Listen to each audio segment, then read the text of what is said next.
Oke, Assalamualaikum warahmatullahi wabarakatuh.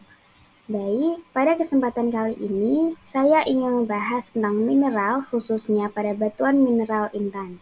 Sebelumnya, izinkan saya untuk memperkenalkan diri terlebih dahulu. Nama saya Zaskia Alfa Zahra dengan NIM 24040230100. Baik, langsung saja kita mulai. Nah, untuk yang pertama ada pengertian dari intan. Apa itu intan? Nah, intan adalah mineral yang secara kimia merupakan bentuk kristal atau alotrop dari karbon. Intan terkenal karena memiliki sifat-sifat fisika yang istimewa, terutama faktor kekerasannya dan kemampuannya mendispersikan cahaya. Sifat-sifat ini yang membuat intan digunakan dalam perhiasan dan berbagai penerapan di dalam dunia industri. Intan juga merupakan satu-satunya batuan permata yang mempunyai formula yang terdiri dari satu unsur atau karbon. Intan terbentuk bersama dengan pembekuan batuan ultrabasa, misal periodotit dan kimberlite. Kristalisasi intan pada kimberlite pipe atau kimberlite pipe terbentuk pada kedalaman 60 mil atau lebih dalam di bawah permukaan bumi pada temperatur 1500 sampai 2000 Celcius. Nah, untuk selanjutnya ada sifat-sifat intan. Sifat-sifat intan yaitu yang pertama ada kilauan atau cahaya. Untuk kilauan atau cahaya ini, intan itu memiliki karakteristik yang membuat berlian berharga, yaitu dengan kilauan dan cahayanya. Intan mencerminkan cahaya dengan baik. Nomor 2, ada kekerasan atau ketahanan. Alasan bahwa intan permata dunia yang khusus adalah bahwa mereka dapat menjadi yang paling tahan lama. Mereka adalah substansi alam yang sulit didapatkan di dunia. Yang ketiga ada dispersi. Intan adalah mineral khusus karena intan dapat membuat pelangi. Ini disebut dispersi dan ini keunikan dari intan.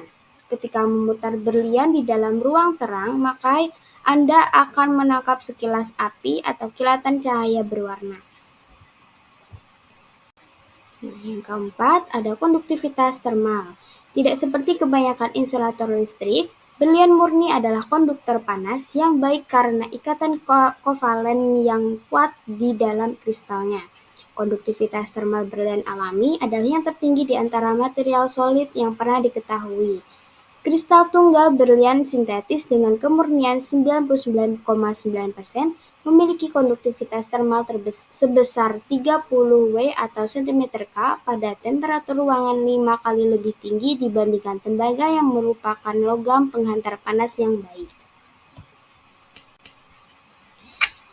Intan termasuk dalam kelompok bahan galian yang terbentuk secara alami di kedalaman tertentu dari permukaan bumi, termasuk dalam kelompok mineral karbon sebagai mineral utama penyusun intan atau diamond. Mineral karbon terdapat di alam dengan bentuk dasar yaitu sebagai mineral utama, yaitu yang pertama ada diamond atau intan. Diamond atau intan ini sangat keras dengan kristal atau berwarna jernih. Nomor 2 ada graphite. Nah, lunak berwarna hitam yang tersusun dari beberapa unsur.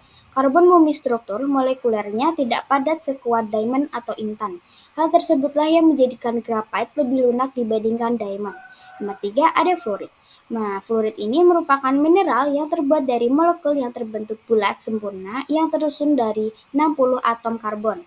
Intan terbentuk pada kedalaman 100 mil di bawah permukaan bumi pada batuan yang airnya pada bagian mantel bumi yang memiliki temperatur dan tekanan tertentu yang memungkinkan untuk merubah mineral karbon menjadi intan.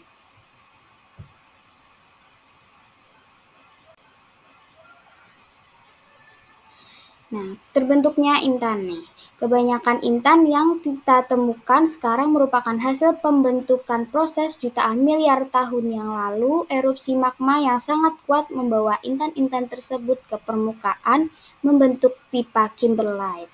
Penamaan kimberlite berasal dari penemuan pertama pipa tempat intan berada tersebut di daerah Kimberley, Afrika Selatan.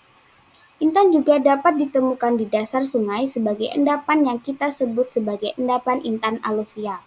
Pada dasarnya, intan tipe aluvial juga berasal dari pipa kimberlite purba yang kemudian mengalami proses geologi lanjutan berupa pengangkutan oleh air atau glasier yang berlangsung pada jutaan miliar tahun yang lalu. Sehingga intan-intan yang berasal dari pipa Kimberlite tersebut membawa bermil-mil jatuhnya dari tempat asalnya dan kemudian terendapkan di dasar sungai. Nah, tempat penemuannya intan di daerah Indonesia itu ada di Riau, ya tepatnya di Siabu, Kampur, dan Bangkinang. Ini berupa indikasi pada endapan aluvial. Yang berikutnya ada Kalimantan Barat, tepatnya di Muara Mengkiang dan Ngabang. Ini sebagai rombakan pada endapan aluvial. Nah, yang berikutnya ada Kalimantan Tengah, yaitu tepatnya di Kampung Sungai Bula, Kecamatan Permata, Intan Barito, Getara. Ini juga merupakan endapan intan letaknya pada di aluvial. Nah, yang berikutnya juga ada Kalimantan Selatan, tepatnya di Kabupaten Martapura, Simpang 4. Yang berikutnya juga ada di Kalimantan Timur, itu tepatnya di Sekayak Bumi.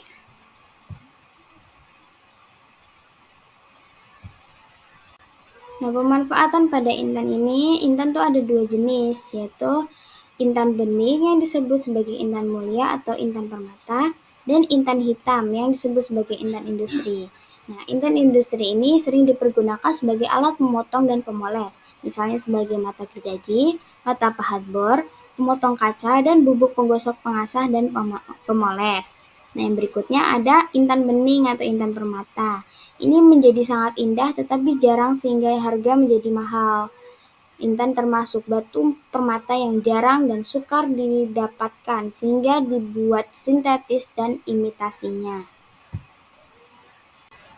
Nah, berikut nih di antara intan-intan dan imitasinya yang terkenal dan banyak beredar di toko permata itu ada Fabulit atau Strontium vivanat dan Titanium atau rutil.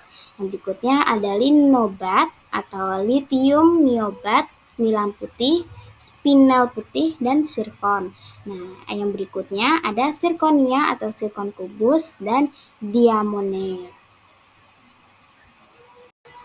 Nah, kita sudah berada di penghujung pembahasan. Nah, untuk di penghujung pembahasan ini, saya ingin meminta maaf bila terdapat kekurangan atau kesalahan dalam penyampaian saya. Terima kasih telah menonton. Wassalamualaikum warahmatullahi wabarakatuh.